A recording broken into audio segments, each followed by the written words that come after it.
Hey, what's up, everyone? My name is AJ Writes Crypto. Super excited for the show today because right now I am about to interview the CEO, co-founder of the HBAR Foundation, Shayne Higdon. Shayne, how are you doing today? I'm doing great, AJ. How are you? I cannot complain. I cannot. Every day Good. is a holiday, even when the market is bleeding just a little bit. We still gotta keep it going, you know. So That's right. Yep. So I want to ask, I start every interview with this question just because I want to take the temperature of the room, right? On a scale of 1 to 10, regardless of the past couple days, how bullish are you feeling as we inch closer to the halving and consequently the next bull market? I'm feeling a nine. I think 9. that there have been, yeah, I think that there are, and I'm assuming you're talking about both the broader market as well as, the HBAR economy. Yep. And I'm feeling really good about where we are. And a lot of the things that we've been working on and doing during the bear market, you can see the community's been doing a lot during the bear market. And so that's exciting and gives me a lot of hope. Yeah, 100%. I'm right there with you. 9 or a 10 or a 12, Yeah. you Yeah. got to stay bullish. Try to be a little conservative. Yeah. No, no, no, no, no, no, no. Choose rich. Choose Yeah. Yeah.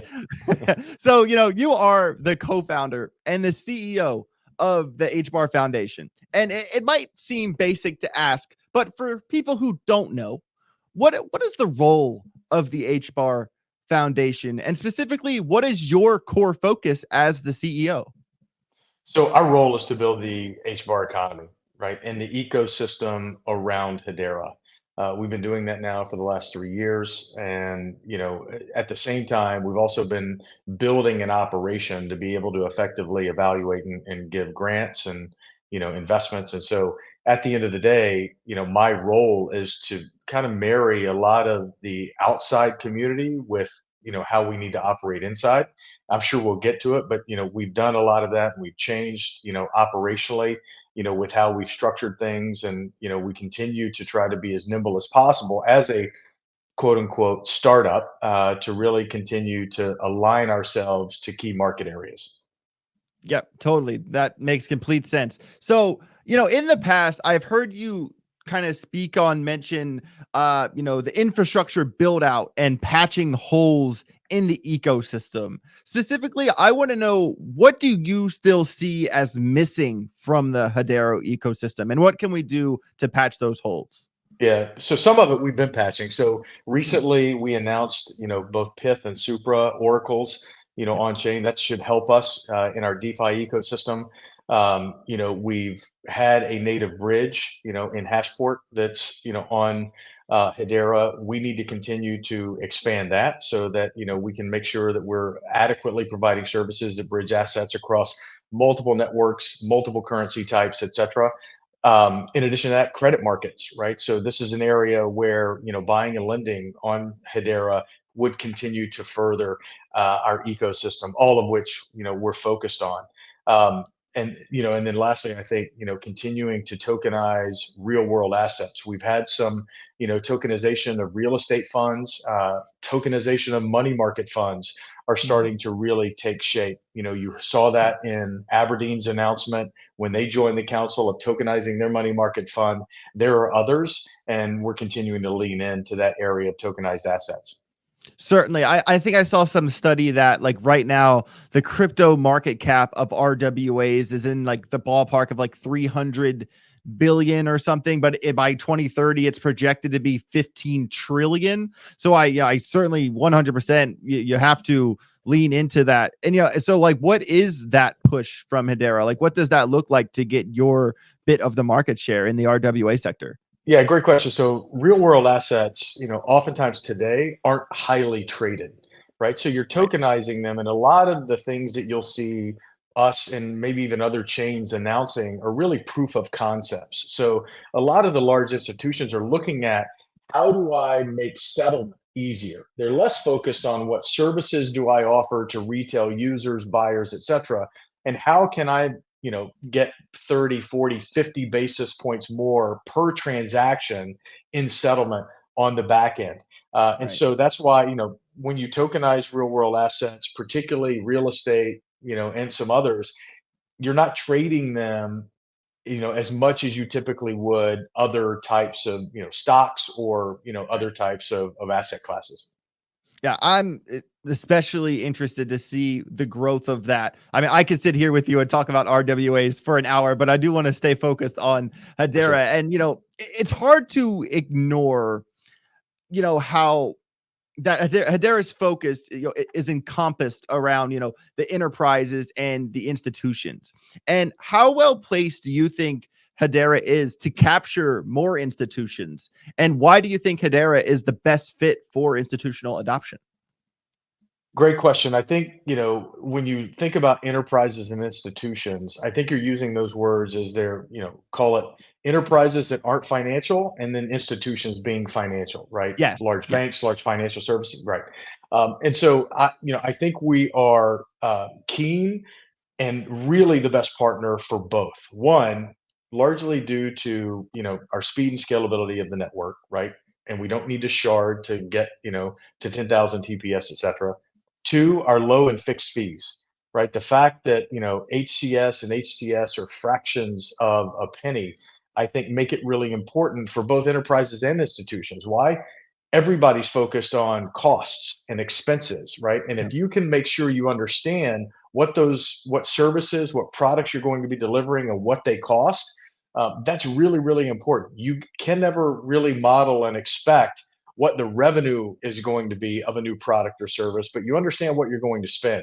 We help Right. with that, as well as being able to give them, the speed, security that they would really desire, in this public permission blockchain. For us, we really began capitalizing on that. We're building a new team under a gentleman that we've hired, focused on institutions. We were a bit more conservative out of the gate, right? Given Right. the regulatory environment in the US, we just wanted to make sure that we were focused on use cases and the technology first. And that's what we're doing. So we're building a team, around this gentleman, and we're excited about it. Amazing. I love to hear that. Quick follow up. Do you envision institutions entering the DeFi ecosystem on HEDERA? It depends on where that institution is, right? Sure. So, I think if they're in the US, I think it's going to be a little bit harder when you think about traditional DeFi, right? When you talk about liquidity pools and, other types of decentralized exchanges. If you think about it in terms of stable coins or other TradFi dipping their toe in the water, yes, I think that's going to happen. It's already happening. It's happening in a big way. It's happening on Hedera, but are they going to be traditional DeFi as we know it today?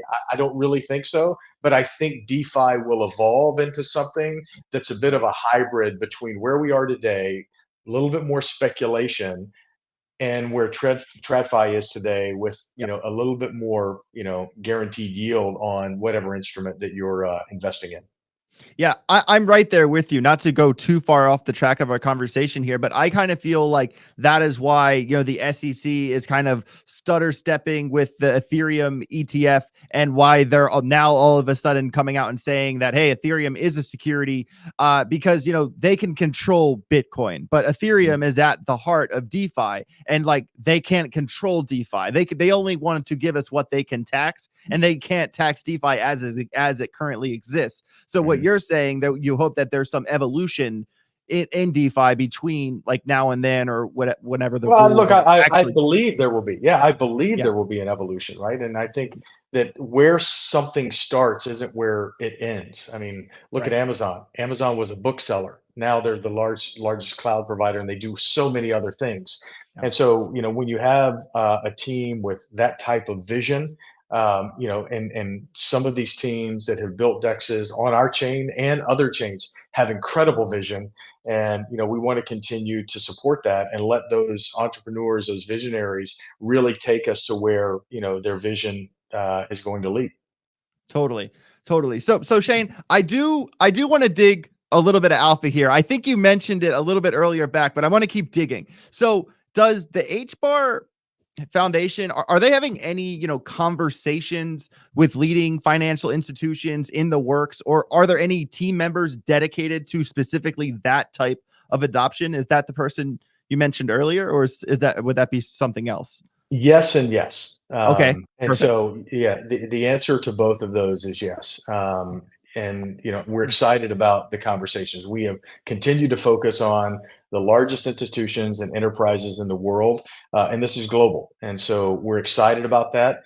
We realized with a lot of the inbound activity, some of what you guys saw when I presented at the Thai event, there at the New York Stock Exchange, we were focusing on tokenization. The number of conversations I had with some of the largest institutions in the world there was amazing. And from that perspective, many of them candidly did not know all that we did. And I think some of that was how Hedera grew up, right? And so it's our opportunity to really, and we're early still. We're even early with a lot of these institutions, financial services companies, banks, payment companies, et cetera.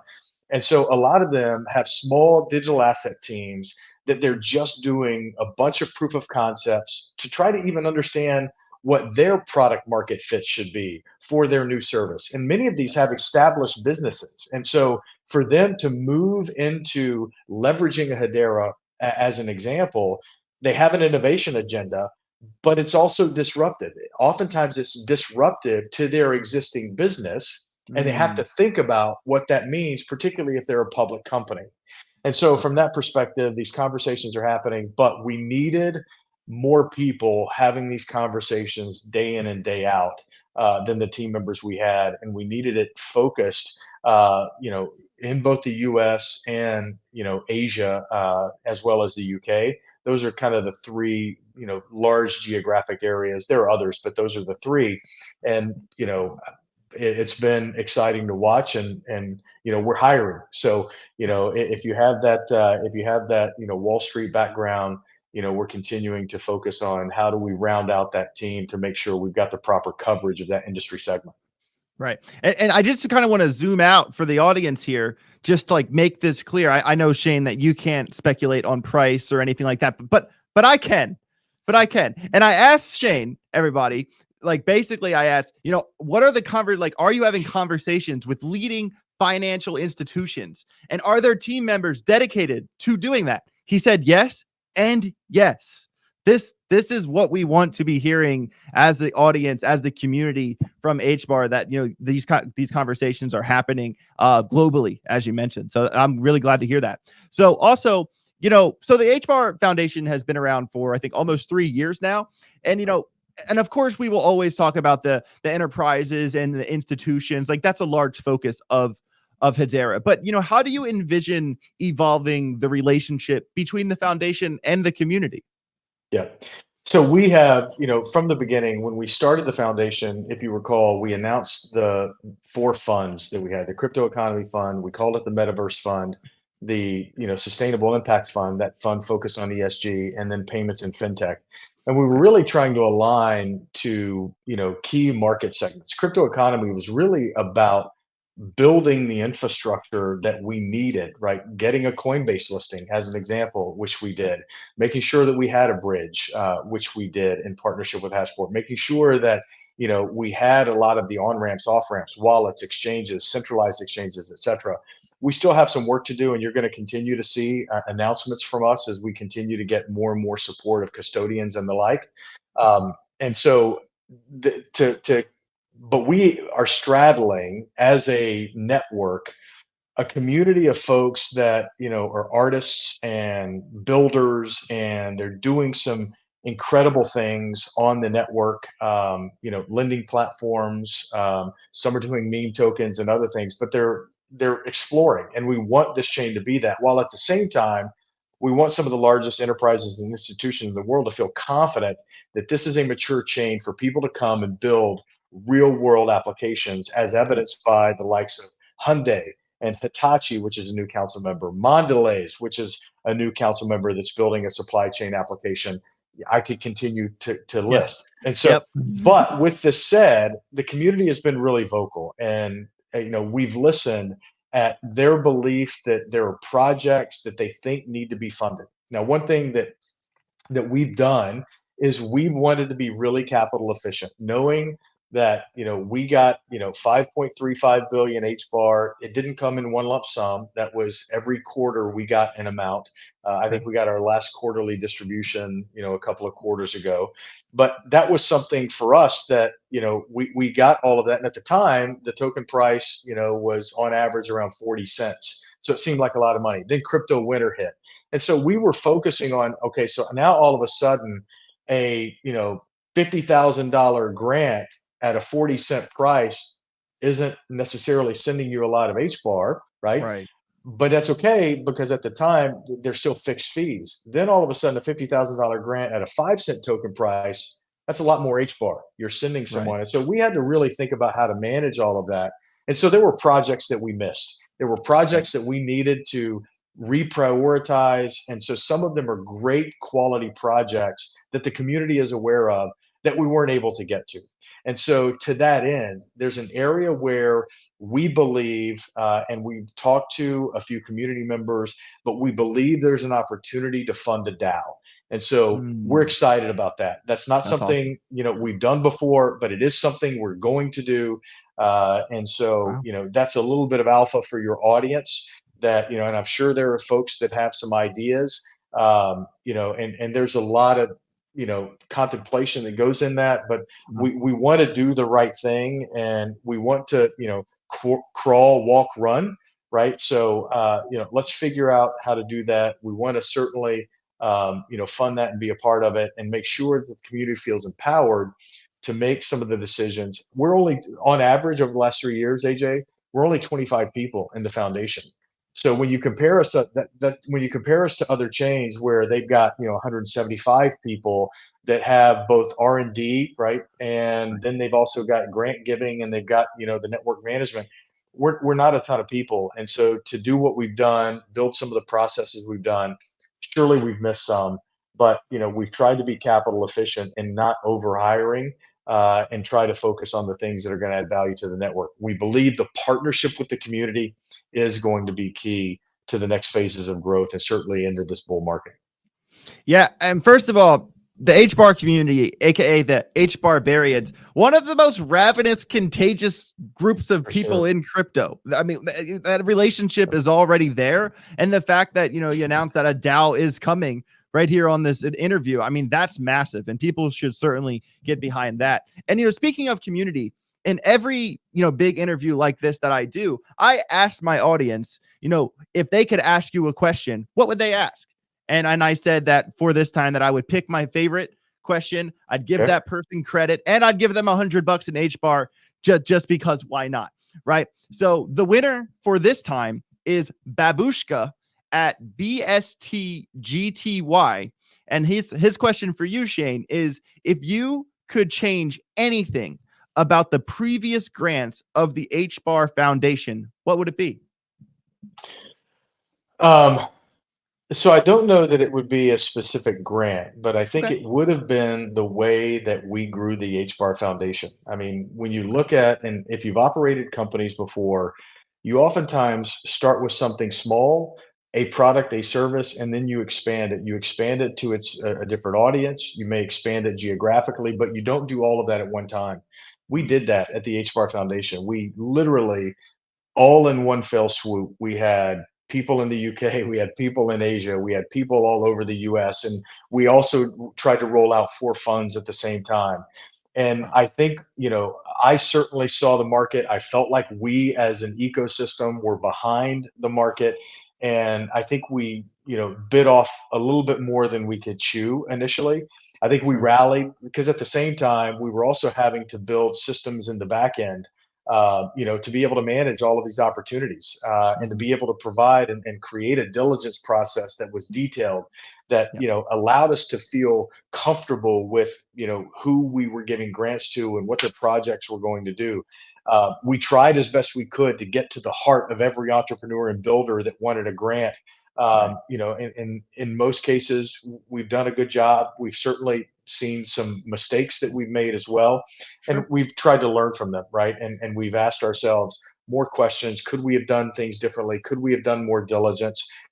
The answer is always yes, but we've got the most integrity and the best of intentions to do this right. But that's what I would say. I wouldn't have Perfect. started across the world all in one fell swoop. Yep. And I really I really think that that is a really intelligent answer. And here's why. Because I have a really good feel of the pulse of crypto. And a lot of people think that like, oh, like project like HBAR, projects like VeChain or Algorand, those are old coins. Those are last bull run markets coins. I want this shiny new thing. And I'm like, no, because HBAR and VeChain and Algorand, they have made the mistakes and are learning from them and are working every day to not let it happen again. You think like you guys are sharing secrets with the new kid on the block? Absolutely not. Like, I would rather go with the experienced projects that know what they're doing rather than the shiny new thing that has crazy pumpamentals. Do you see what I'm saying? Yeah, I completely see that. And look, at the end of the day, I mean, any person who's running a business knows they're not going to make every call right. Right. But we needed to execute, swiftly, expeditiously. Anytime you're doing early stage capital allocation, which is what we were doing, and whether you're doing venture capital, whether you're doing seed stage funding, whether you're doing grant giving, the Mm, fact of the matter is no one knows what a given project is ultimately going to be or not be, and you're taking a chance. You're taking a chance on the idea, you're taking a chance on the product that they've built or the service that they're offering, and you're taking a chance on the team. And those are the things that you evaluate a lot, and you try to do that as best you can, but you can never get to the heart of a person, who's telling you something. You try to believe it, and we made a lot of those calls. We made a lot of great, I mean, I just had a conversation, and hopefully he doesn't get upset at me. I just had a conversation with, Citadel Wallet's founder. And I'm just, and we've had a couple of conversations via email, but I just had a Zoom conversation with him, and I loved his passion. I had a call today with the Earthlings Land team. I love their passion. me They too. I like understand, them. right? I mean, a lot. And so I just really appreciate getting to know these teams and seeing their passion for not just what they're doing, but why they're building on Hedera, and looking for ways to how can we support these types of projects. So it's awesome. Yeah. Yeah. And just to give a little plug to them. So basically, if you are new to the HBAR ecosystem, there's NFTs on HBAR, and the three heavy hitters is that the top is Dead Pixel Ghost Club. Under that's the Hangry Baboons. And the third one is Earthlings, which is a metaverse project being built in the background by Ubisoft as we speak. That I have spoke several times to the team at Earthling. I am very excited for that project. I'm not gonna lie. Cool. Yeah, Yeah, awesome. awesome. Perfect. So changing gears here. It's no secret that, that deep liquidity is at the heart of every healthy ecosystem, right? So how do you envision the HBAR Foundation, enabling more liquidity to enter the ecosystem? And is that a core focus of the team? Absolutely. I mean, we Yep. believe that, and I think you said it right. It is a core to a healthy ecosystem. So we watch that, and we are going to ensure that there's healthy liquidity on the market so that there is enough liquidity going into this bull market for new incoming, people that are wanting to, be a part of the HBAR economy, have what they need, to really be able to, exercise all options that would be in front of them. So that is very much something that myself and the team are focused on, and we're excited to be a part of that. Perfect. And alongside liquidity, developer activity, of course, is a leading metric for the health of an ecosystem. For the growth and adoption and X, Y, and Z. What is the HBAR Foundation strategy to drive more developer adoption on the network? So, this is where it comes back to how we differ a little bit from other networks in that, we're a bit more fragmented in the way that, and decentralized, candidly, in, how we have gone to market, right? You've got Hedera, the LLC, which is really the network and the governing council. Swirls Labs is really the engineering arm. And then you've got the HBAR Foundation, the Hashgraph Association, other foundations that are, ensuring that the ecosystem gets built. That said, we are partnering closely with Swirls Labs, who has a set of developer advocates. They're staying close to the product, right, and making sure that the community, the HIPs, the community's feedback is represented.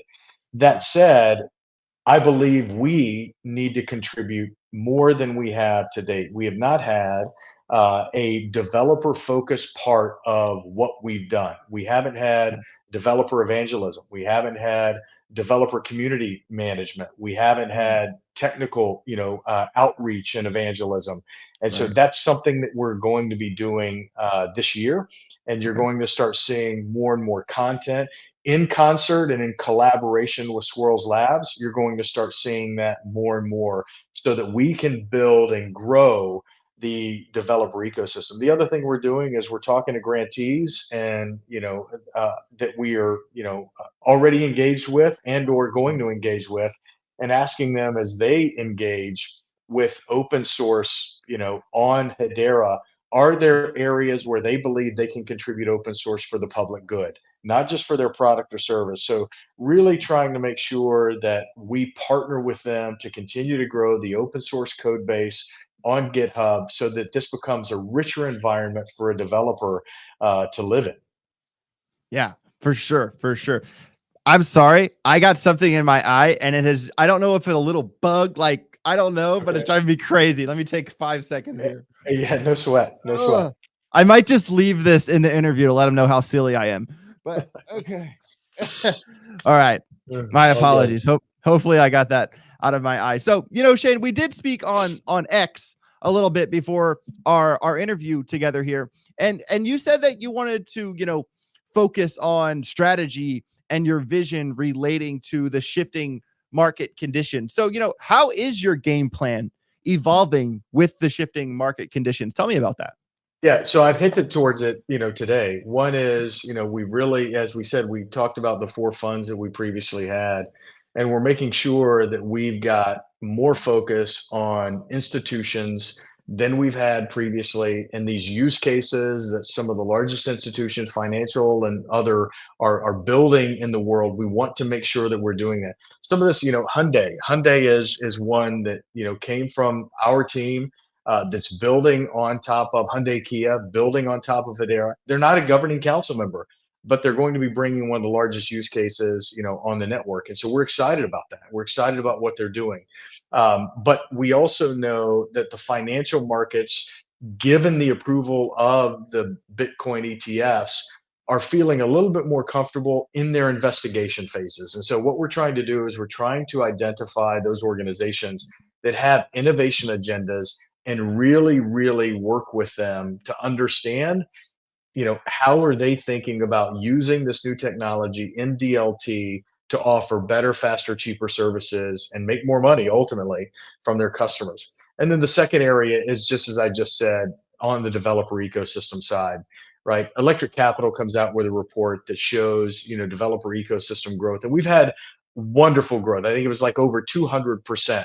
But I don't think that we can 200% in our developer community. But I don't think we can stop there. I think we are still, woefully, less than others, and there's an opportunity for us, to really be able to wrap our arms around developers that are building. I mean, look what we've got, and we didn't have this when I started the foundation. We didn't have EVM compatibility. We've got EVM compatibility, almost EVM equivalence right now, right? And so that's what we're really, really close to, which is pretty awesome, right? And Yeah. that's a testament to the work of the Swirls Labs team. We didn't have a lot of the other integrations with developer tooling that we do have now, and Yeah. so to build on Hedera is a lot easier than it used to be. And we're continuing to put our foot on the gas there, and we want to do that, and we just need to evangelize that. I can't tell you the number of folks that I talk to, developers and or large enterprises, who think we're still closed source, who say, well, wait a second, you're not open source, so I really have an open source policy. That's not true. We've been open source since August of 2022. And so you just have to go through that education. And Yeah. that is incredibly important if you want to be part of a public good. And that's what blockchain and DLT can be, is that. But you want to appeal to the developer of the community that is building, who says, hey, you know what? I don't want to build something proprietary and patented. I want to build something for the public good that others can use. And certainly they want to make money, but my satisfaction is in seeing users come to whatever widget that I've built. That's You know, exciting. So we want to do that. and that's funny you say that. First of all, shout out to Swirlds Lab. Shout out to Zenobia Gottschalk over there. I've interviewed her on this channel. She's amazing. I absolutely love that interview with her. And that was kind of her goal as well. She says that she wants, millions of people to be using HEDERA and not even realize they're using it. And that's like kind of the beauty of, it being open sourced and how some of the projects are getting built. I find that fascinating. But I think that point right there is something I've said internally to the team since the beginning, which is right now. And if we're honest around the way that we've leveraged applications previously, whether it was from the iPhone or whether it was, from your PC or Mac prior to that, the user experience is paramount. And right now, you ask yourself, can your mother, can your grandma do exactly what we do? Can they cut and paste a long ETH URL, right? Wrap a token. I mean, it's just too difficult for them to try to figure out how to take advantage. And so at some point, the idea that you're using HEDERA or any other chain for that matter, when that gets put by the wayside, even though you're using it, and it's focused on the problem you're solving and the value you're bringing to the individual, that's when we're going to have mass adoption. Until that can be obfuscated. And by the way, many of the applications, many of the wallets on our chain are starting to do that, and it's exciting to see because they're making the ability to drag and drop things where the token association isn't, where you're going to fat finger it because you didn't type in the 0.0. something right. That's exciting, to see, and there's going to be more of that type of innovation so that it's going to appeal to the masses. And so I firmly believe that at some point when HEDERA isn't the topic of, oh, well, this is running on HEDERA, maybe we've reached, mass adoption because they're going to be focused on, an app. I don't think you say, hey, did you see that app, when you downloaded it from the App Store of, the Android or Apple? You don't go, hey, I'm using Apple. You just say, hey, did you see this application? You either assume that they're using an Apple device or an Android device, but it's not like, hey, I downloaded this from Apple. So And you made a really good point there about like, can like your grandmother or your mom like do this thing on crypto? Like just today, I'm not even lying. Just today, I was helping my girlfriend's grandmother put crypto on her ledger on the phone. And I'm just thinking to myself, Lehman, hurry up with DREC. I can't stand this cold storage stuff. Hurry up with DREC. But any thoughts on DREC? I'm completely fascinated by it. I think it's going to be amazing. Look, I think it is amazing. And I think that, the idea that it can be used for anything. It can be used for you, wherever you put your car keys, right? Whatever it is that's important to you that you want to make sure and decentralize the recovery of it so you're not dependent on any one thing. That's a powerful concept. So I'm excited to see those that are using it. We're part of the founding alliance there, and I'm just excited to see the various use cases that come as a result of that. Because again, it's not just for crypto. Exactly. Right? So.